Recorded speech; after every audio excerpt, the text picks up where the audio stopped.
नमस्कार विद्यार्थी मित्रांनो, स्वागत आहे तुम्हा सर्वांचं महानोकरी एक्सप्रेस या आपल्या मराठी यूट्यूब चॅनलवर। तर विद्यार्थी मित्रांनो, आजचा आपला सराव प्रश्नसंच क्रमांक 5 असणार आहे। याआधी 4 घेतलेले आहे, ते जर बघितले नसेल तर बघून घ्या।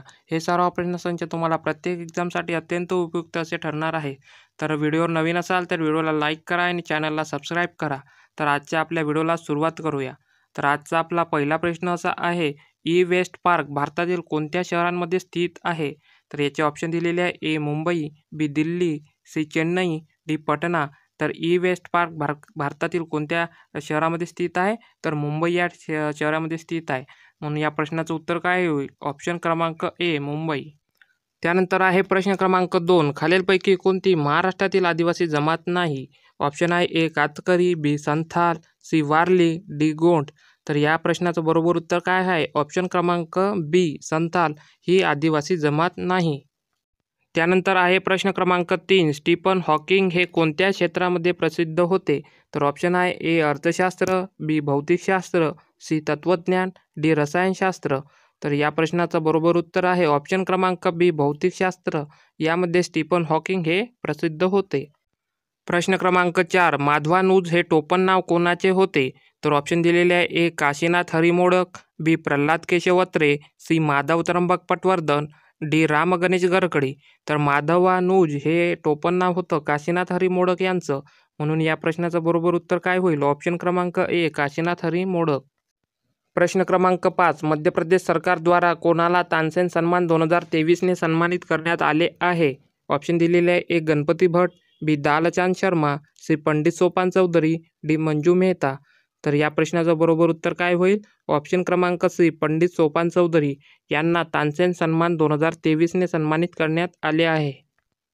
त्यानंतर आहे प्रश्न क्रमांक 6, दोडा बेट्टा शिखर रिकामी जागा मध्ये स्थित आहे? ऑप्शन दिलेले आहे, ए शेवरॉय, बी निलगिरी, सी महेंद्रगिरी, डी अनिमलाई।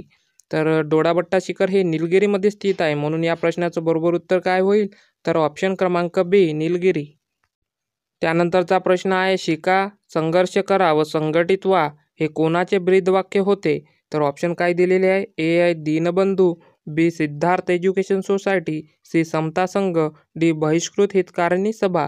तर शिका, संघटित, संघर्ष करा व संघटित व्हा हे ब्रीदवाक्य बहिष्कृत हितकारिणी सभा यांचे आहे।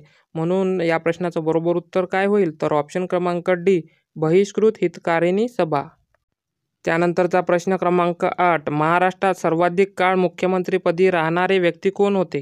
तर ऑप्शन दिलेले आहे, शंकरराव चव्हाण, बी विलासराव देशमुख, सी वसंतराव नाईक, डी शरद पवार। तर या प्रश्नाचं बरोबर उत्तर काय होईल? तर ऑप्शन क्रमांक सी वसंतराव नाईक हे महाराष्ट्रात सर्वाधिक काळ मुख्यमंत्रीपदी राहणारे व्यक्ती आहे। त्यानंतर आहे प्रश्न क्रमांक 9, भारताचे पदक खालीलपैकी कोणते?